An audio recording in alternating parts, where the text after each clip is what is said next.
जय हिंद स्टूडेंट्स। अपने पिछले वीडियो मेथनॉल एथेनॉल जो औद्योगिक महत्व उनके पढ़े, उनके गुण पढ़े, निर्माण की विधियां पढ़ी। अब जो नेक्स्ट टॉपिक है वो परिशुद्ध एल्कोहल।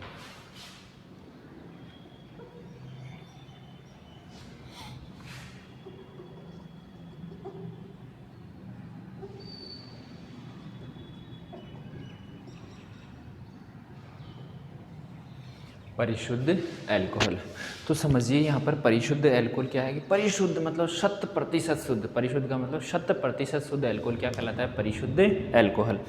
देखिए 100% शुद्ध एथेनॉल को परिशुद्ध एल्कोहल कहते हैं। आगे आ रहा है परिशोधित एल्कोहल। नंबर 2 कौन सा आ रहा है? नंबर 1, नंबर 2 परिशोधित एल्कोहल। परिशोधित एल्कोहल, समझिए परिशोधित एल्कोहल किसे कहते हैं कि एथेनॉल 95.5%। एथेनॉल कितना? 95.5% तथा जल कितना? 4.5%। एथेनॉल 95.5 और जल कितना? 4.5% का मिश्रण जो एक स्थायी तापमान पर कितना 351.2 केल्विन पर आश्रित होता है को परिशोधित एल्कोहल कहते हैं। तो इसमें एल्कोहल का मान कितना होता है? 95.5, जल का मान कितना? 4.5 और टेम्परेचर कितना? 351.2 केल्विन। इन पे जो काम बनती है, जो एल्कोहल बनती होती है परिशोधित एल्कोहल। नेक्स्ट आ रही है पावर एल्कोहल।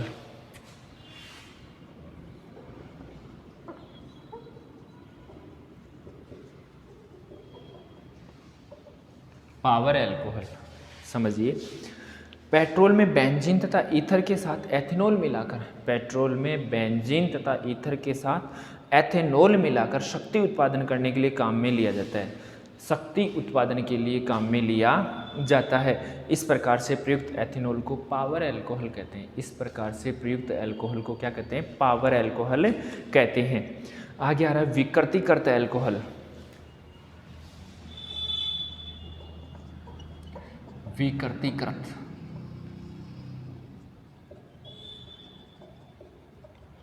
एल्कोहल, तो चौथे नंबर की एल्कोहल कौन सी आ रही है? विकृतिकृत एल्कोहल। समझो परिशोधित एल्कोहल को पीने के अयोग्य बनाने, परिशोधित एल्कोहल को पीने के अयोग्य बनाने के लिए उसमें क्या मिला दिया जाता है? मेथेनॉल, रंजक, पिरिडीन जैसे क्षार मिला देते से इसे क्या कहते हैं? परिविकृतिकृत एल्कोहल। पूछा जा सकता है बेटा विकृतिकारक कौन कौन से हैं? तो मेथेनॉल, रंजक और प्रीडीन। मेथेनॉल, रंजक और प्रीडीन। तो समझिए अपने क्या क्या पढ़ा? 4 प्रकार के अल्कोहल पढ़ी। परिशोधित अल्कोहल, परिशोधित अल्कोहल, पावर अल्कोहल और विकृतिकृत अल्कोहल। नेक्स्ट जो पॉइंट आ रहा है वो है एथेनॉल। एथेनॉल का फॉर्मूला C2H5OH। फिर देखो बेटा क्या कह रहा है? एथेनॉल के उपयोग क्या है कि पेंट, वार्निश आदि में विलायक के रूप में, पेंट, वार्निश आदि में विलायक के रूप में, कार्बनिक यौगिकों के निर्माण जैसे ester, ether, chloral, chloroform, iodoform आदि में, औषधियों के निर्माण में जैसे टिंचर बनाने में, जैसे टिंचर बनाने में, पूतिरोधी तथा निर्जलीकारक के रूप में, पूतिरोधी तथा निर्जलीकारक के रूप में, पेय पदार्थों के रूप में। फिर क्या कह रहा है? पारदर्शी साबुन, रंग, पॉलिश, ईथर बनाने में, पारदर्शी साबुन, रंग, पॉलिश और ईथर बनाने में।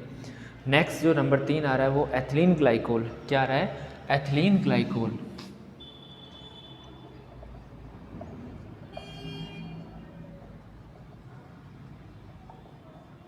जिसका फॉर्मूला क्या होता है? CH2OH और CH2OH, एथिलीन ग्लाइकोल। समझो टेरिलीन के निर्माण में, एथिलीन का उपयोग किस किस में किया जाता है? टेरिलीन के उपयोग निर्माण में, परिरक्षक के रूप में, स्नेहक के रूप में। टेरिलीन के निर्माण में, परिरक्षक के रूप में और स्नेहक के रूप में। तीसरा है ग्लिसरॉल या ग्लिसरीन।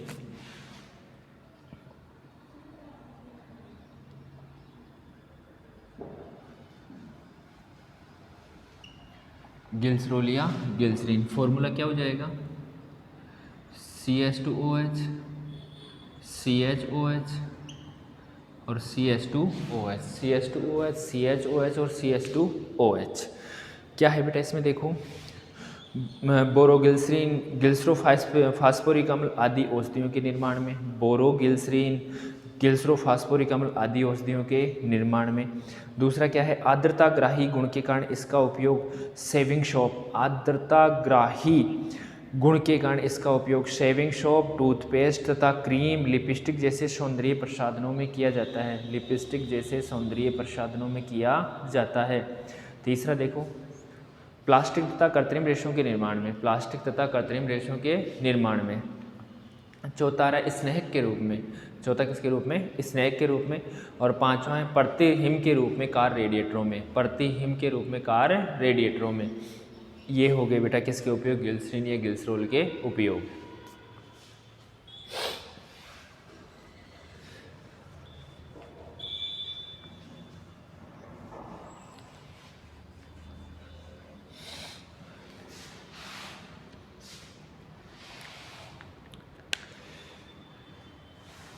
देखो नेक्स्ट टॉपिक है फिनोल। नेक्स्ट टॉपिक क्या है? फिनोल।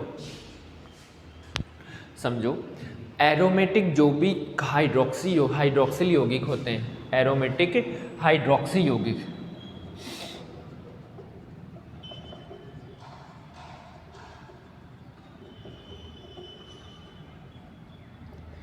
एरोमेटिक हाइड्रोक्सी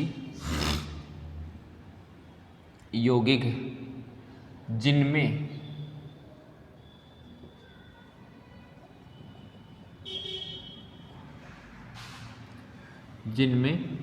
हाइड्रोक्सी समूह सीधा बेंजीन वाले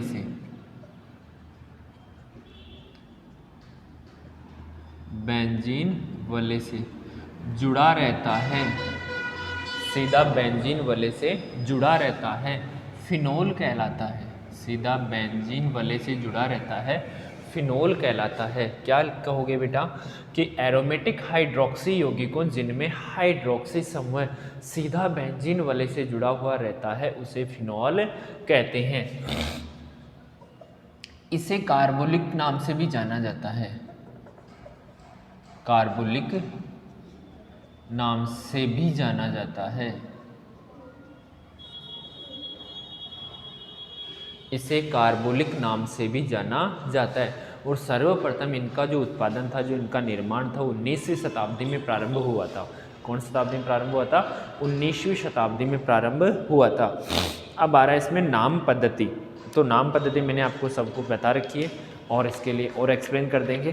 तो समझो, इसमें जो आईयूपीएसी नाम होगा, आईयूपीएसी नाम में जो बैरो में जो OH है वो वाले के रिंग के साथ आएगा। जैसे अपन सीधा सा अपन इसको ये कह दें कि जैसे OH है, इसको यदि अपन फिनोल कह रहे हैं, इसको यदि अपन क्या कह रहे हैं? फिनोल। तो अगर ऐसा आ जाए,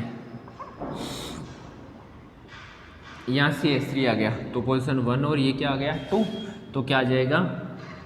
2 मैथिल, क्या नाम हो जाएगा? 2 मैथिल फिनोल। इसका नाम क्या हो गया? 2 मैथिल फिनोल। तो ये इसके क्या हो जाएंगे? सामान्यतः नाम हो जाएंगे। आगे जो नेक्स्ट टॉपिक है फिनोल के विरेचन की विधियां।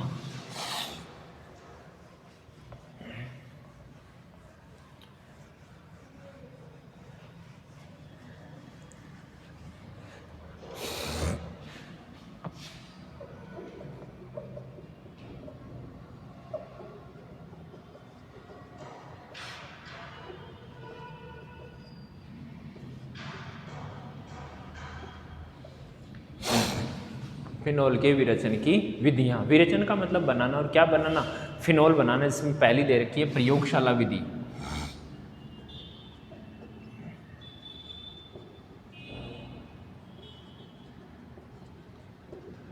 प्रयोगशाला विधि। और प्रयोगशाला विधि में पहली क्या दे रखी है? बेंजीन डाइज़ोनियम लवण से। किससे दे रखी है? बेंजीन डाइज़ोनियम लवण से।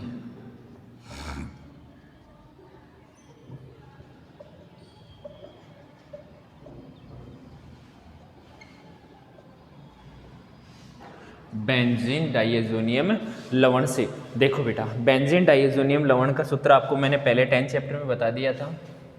BDC सॉल्ट जिसे कह रहे थे अपन,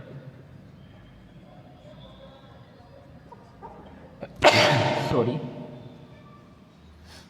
BDC सॉल्ट, बेंजीन डाइज़ोनियम लवण, जिसको अपन शॉर्ट में ये भी लिख सकते हैं C6H5 N2+ और Cl माइनस, तो यहाँ लिख देते हैं अपन C6H5N2+ और Cl माइनस। देखिए इसकी अभिक्रिया जल के साथ करवाते हैं। किसके साथ करवाते हैं? जल के साथ। तो इसको उबालते हैं। क्या करते हैं? उबालते हैं। तो बॉन्ड कहाँ से ब्रेक होगा? यहाँ से। इसमें बॉन्ड कहाँ से ब्रेक होगा? यहाँ से। तो OH तो किससे जुड़ जाएगा? C6H5 से। और यहाँ का Cl किसके साथ निकल जाएगा? H के साथ। और N2 डाइनाइट्रोजन किसके रूप में निकल जाएगी? गैस के रूप में। तो C6H5 तो क्या हो गया? OH, जिसे अपन क्या कहते हैं? फिनोल। क्या कहते हैं? फिनोल। यहाँ से क्या निकल गया? N2 dinitrogen gas.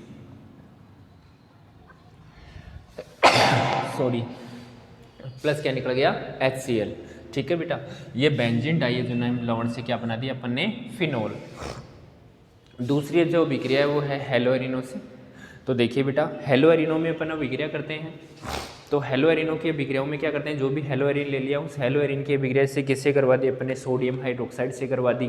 तो सोडियम फिनॉक्साइड का निर्माण होगा, जिसकी अभिक्रिया HCl से करवाएंगे तो किसका निर्माण होगा? फिनोल का।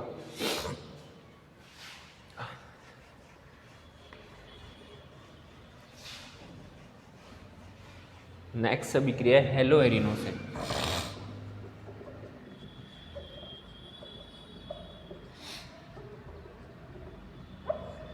दूसरी अभिक्रिया किसके साथ करवा रहे हैं अपन? हेलोएरिनो के साथ। तो हेलोएरिन अपन ले लेते हैं, क्या आप ले लिया? Cl। अभिक्रिया किसके साथ करवा देते हैं? NaOH, सोडियम हाइड्रोक्साइड के साथ। तो यहाँ का Cl किसके साथ निकल जाएगा? H के साथ। ONa किससे जुड़ जाएगा? बेंजीन वाले से। तो ये O- और Na+, क्या बना? Sodium phenoxide.